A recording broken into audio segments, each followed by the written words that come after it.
Attention, cette émission spoil entièrement le film concerné. Si tu ne l'as pas vu et que tu souhaites le découvrir par toi-même, je t'invite à quitter cette vidéo. Mais si tu as vu le manga ou l'anime, crois-moi, ça suffit largement. Par contre, je préviens, le film est assez violent, te voilà averti.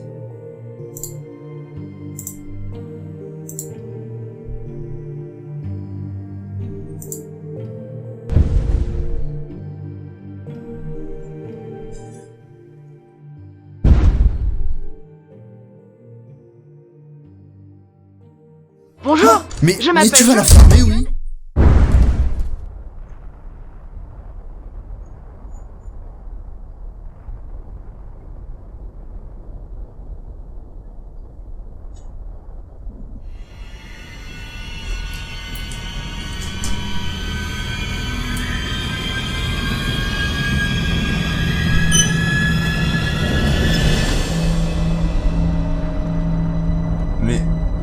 Mais où sont les T-Rex?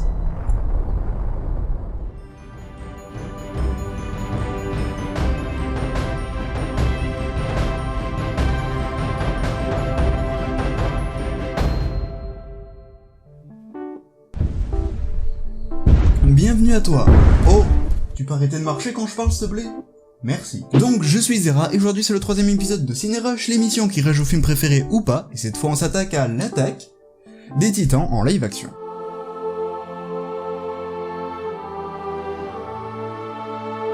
A l'origine un manga puis un animé, l'attaque des Titans a connu un succès titanesque et a eu donc bien entendu droit à son film live. Sorti en 2015, il a été très mal reçu par les fans de l'œuvre originale pour son non-respect de l'univers. À moins que ce soit justement parce qu'il est trop fidèle à l'histoire d'origine. Ouais, c'est un peu compliqué, du coup on va voir ensemble pourquoi ce film est si mauvais avec un visionnage en rush du film L'attaque des Titans. Le film commence donc avec une animation qui nous rappelle le style du manga pour nous expliquer que les titans sont apparus il y a environ une centaine d'années, et que pour survivre, l'humanité a bâti 3 murs dont même les titans ne peuvent franchir. Ensuite, le film démarre sur Armin qui apprend que son ami Eren a été viré de son travail et envoie un véhicule arriver. Parce qu'il faut savoir que dans ce film, la technologie est bien plus avancée que dans le manga ou l'anime, c'est comme si les titans seraient apparus à notre époque et que le survivant utiliserait les restes de notre technologie. C'est un monde post-apo en somme. Armin part donc rejoindre Mikasa qui n'est plus du tout la sœur adoptive d'Eren mais sa petite amie, et retrouve ce dernier dans un champ au-dessus d'une putain de bombe. Non mais le film n'a démarré que depuis 3 minutes et je suis persuadé que les fans de la licence ont juste une envie, c'est que cette bombe elle explose. Oh, ne leur donne pas de faux espoirs, toi. Eren demande alors ce que Armin et Mikasa aimeraient faire plus tard. Le premier répond qu'il aimerait créer de nouvelles technologies, qui en plus ne sert à rien. Quant à la deuxième, elle ne répond pas mais on comprend très bien où elle veut en venir. Eren lui ne souhaite qu'une chose, quitter l'enceinte des murs pour explorer le vaste monde. Après avoir vu un beau dessin, ils partent donc en direction du mur mais comme Mikasa a froid, ils n'ont plus envie d'y aller et puis accessoirement de l'autre côté, il y a aussi des titans. Les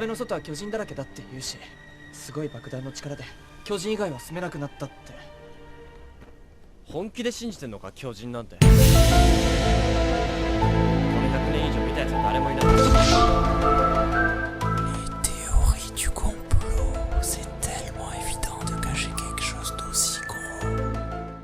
Malheureusement, l'armée débarque pour arrêter nos héros et le chef de l'escouade, Monsieur Suda, explique à Eren qu'un bataillon d'exploration est en train d'être mis en place. C'est pile à ce moment-là que le complot Illuminati colossal arrive pour détruire le mur. Ah mais c'est quoi ces bruitages sérieux? Les titans débarquent dans l'enceinte du mur, l'armée essaye tant bien que mal de résister mais se retrouve impuissante face à eux. On assiste alors à une scène vraiment violente avec des démembrements qui est assez difficile à regarder, créant un sentiment d'angoisse. Ils ont bien réussi à retranscrire à l'écran l'horreur que dégagent les titans et c'est vraiment génial. Enfin, horriblement génial. Suite à cet événement, nos héros retournent en ville, Armin se perd dans la foule en panique, Eren se retrouve englouti par la masse de gens et finit enfermé dans une maison. Quant à Mikasa, elle reste dehors avec un bébé qu'elle a récupéré sur le chemin, mais un titan arrive jusqu'à elle et...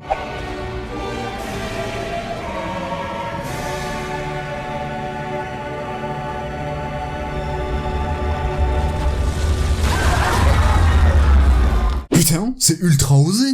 Alors là je dis respect. Eren qui est anéanti ressort de la maison juste avant que des titans dévorent ses habitants. Il se retrouve alors tout seul dans une ville complètement ravagée. Attends, ils sont passés où les titans là? Il y a 5 secondes il y en avait partout. Bref, on a ensuite droit à une ellipse de 2 ans où un bataillon de soldats a été entraîné dans le but de reboucher le mur pour stopper l'avancée des titans. On nous présente aussi le fameux équipement tridimensionnel, la seule arme capable de vaincre un titan.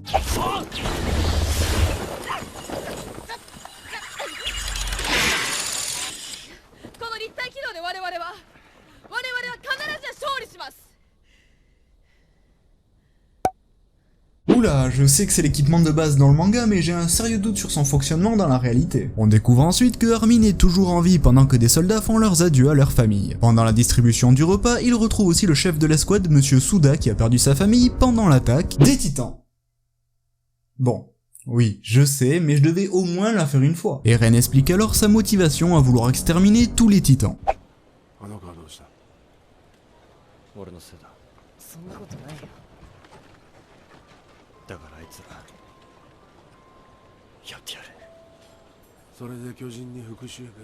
Garde ça précieusement dans un coin de ta tête, ça va servir pour la suite. Armin, qui est en train de jouer avec de la nourriture, explique que pour boucher la brèche dans le mur, ils vont utiliser les derniers explosifs à disposition. On assiste ensuite à une dispute entre Eren et un nouveau personnage, Jean. Va te faire foutre, espèce d'enfoiré! Lâche-moi, tu vas déchirer mes fringues! J'en ai rien à cirer de tes fringues, vénard! Ah non, ce n'est pas la bonne, excuse-moi. Heureusement, Hans, qui est plus adroit avec ses mots qu'avec un drapeau, met fin au conflit, puis elle exprime son amour pour les Titans.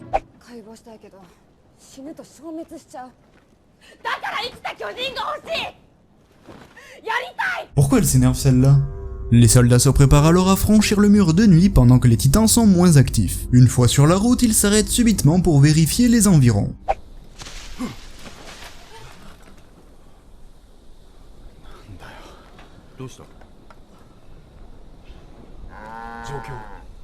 Attends, on peut remettre la scène en arrière, s'il te plaît?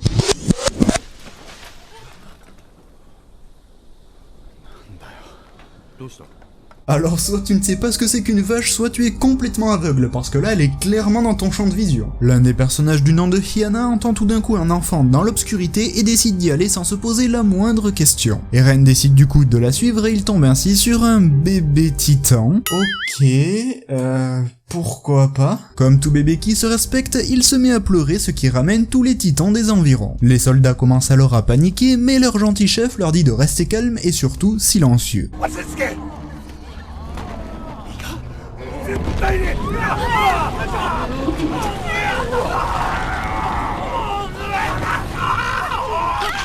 D'accord, là vous pouvez paniquer. Le directeur général décide donc de partir en abandonnant les soldats restés en arrière. Armin trébuche pendant qu'un titan se rapproche de lui, et là...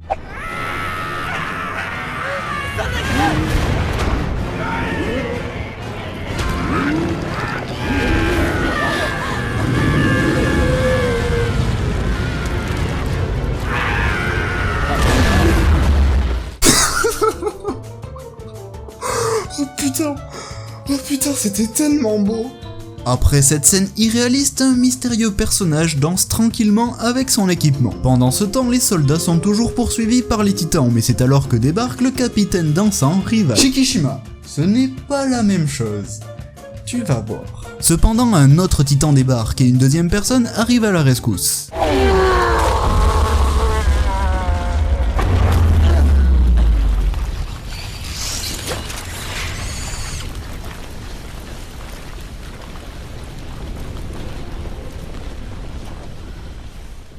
Mais non, la mort de Mikasa c'était ultra osé et ils effacent ça juste pour du fanservice.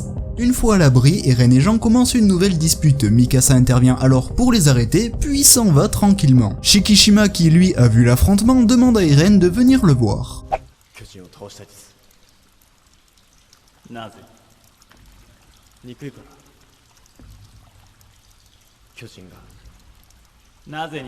Effectivement, c'est une très bonne question vu que Mikasa est encore en vie. Rappelle-toi le début du film.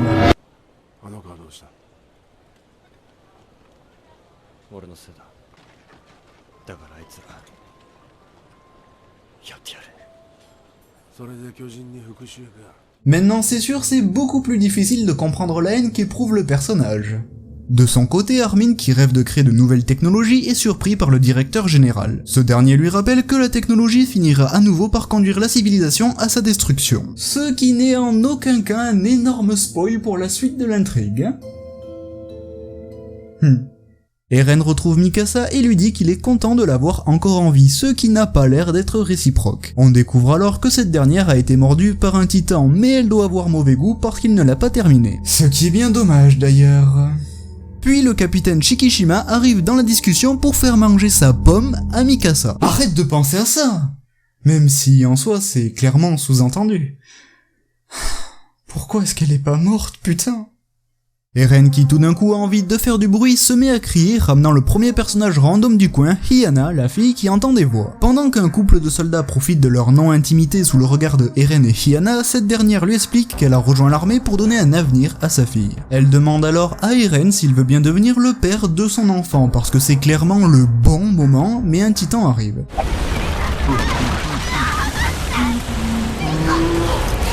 Ah, dommage, on n'aura pas la réponse du coup. L'armée remarque seulement maintenant que les titans sont juste à côté d'eux, sûrement parce qu'ils sont trop petits, et les soldats passent donc à l'assaut avec leur équipement tridimensionnel pour notamment faire une référence à Star Wars. Cependant, comme ça coûte cher, Sanagi, l'as des arts martiaux, a trouvé un autre moyen pour se battre.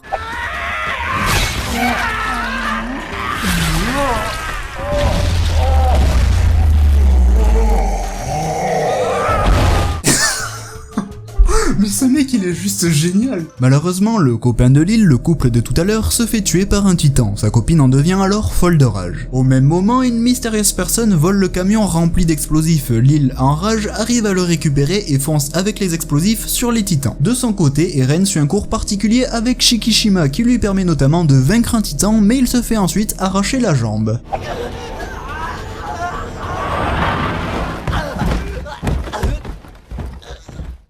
Projeté à cette vitesse, ça m'étonnerait qu'il finisse entier, hein, enfin, entier, c'est une façon de parler. Au même moment, Jean est pris au piège sur le toit d'un immeuble encerclé par les titans. Les autres soldats attirent alors l'attention pour lui permettre de s'enfuir. Sacha utilise son arc pour aveugler le titan, Sanagi lui utilise sa hache pour lui couper les pieds et Jean le termine avec l'équipement tridimensionnel. Malheureusement, Armin se fait attraper par un autre titan et de son côté, Mikasa voit Eren se vider de son sang mais le laisse dans sa galère. On voit qu'ils ont complètement compris le personnage.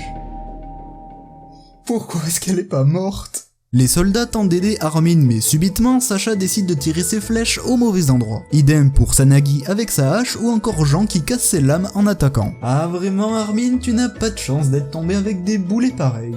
C'est alors que Eren, qui a lu le manga, se souvient de cette scène et sauve Armin en prenant sa place. Sans surprise, il finit par se faire croquer et tombe au fond de l'estomac du titan. Après ça, Mikasa apprend la mort d'Eren et décide de partir seul tuer les titans pour ouvrir la voie aux autres. En gros, là, il tente de reproduire la scène du manga, sauf que la Mikasa du film n'a pas du tout le même développement, hein, du coup ça marche pas. On a donc droit à une scène quasiment copiée-collée de l'œuvre originale, à la différence près que cette Mikasa qui n'a plus de gaz et plus de lames se retrouve face à un seul titan et non deux, quand tout à coup...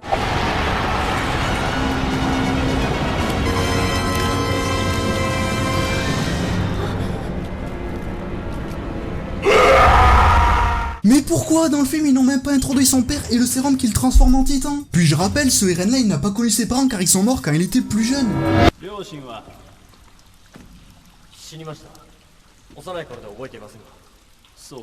Bref, le Eren titan va donc tuer un par un chaque titan sur son chemin. Moi c'est dans le manga, et c'était mieux. Suite à cette démonstration de force, les autres titans au loin prennent peur et s'enfuient. Le titan Eren s'écroule de lui-même, mais nos héros qui ont deviné de qui il s'agit descendent pour le sortir du corps du titan. Mikasa, qui pourtant vient tout juste de lui sauver la vie, n'a pas l'air contente de retrouver Eren, et de son côté, Shikishima mange une pomme parce qu'il a faim. À ce moment, Eren ouvre ses yeux couleur rouge pomme et générique. Enfin, j'en pouvais plus, ça fait du bien quand ça se termine, hein. C'est quoi cette merde?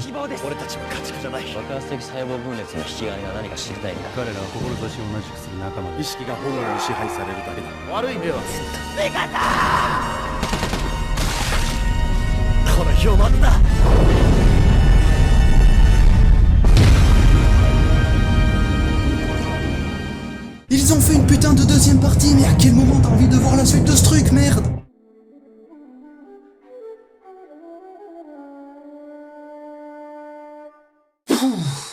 Quelle torture, quoi. Bon, que dire de ce film au final?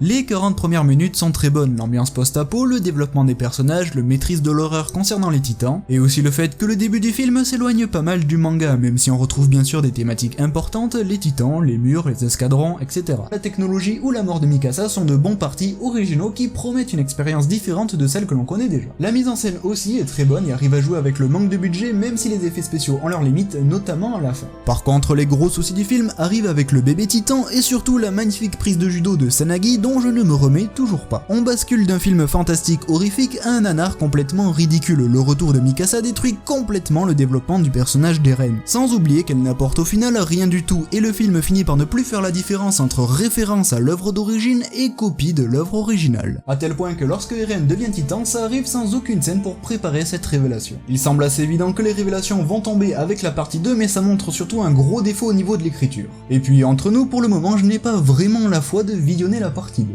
Pour conclure, je dirais que ce film a de bonnes idées, ou du moins au début, mais se vautre dans le fanservice, chose qu'il aurait dû éviter. Car une bonne adaptation aurait été beaucoup plus intéressante qu'une mauvaise copie. Sur ce, moi je vais te laisser et on se retrouve pour le prochain Ciné Rush. N'hésite pas à me dire ce que tu as pensé de cette vidéo dans les commentaires et mettre un pouce bleu si jamais tu l'as aimé. En attendant, n'oublie pas de t'abonner et d'activer la cloche si ce n'est pas déjà fait, tous les liens sont dans la description, prends soin de toi et à bientôt.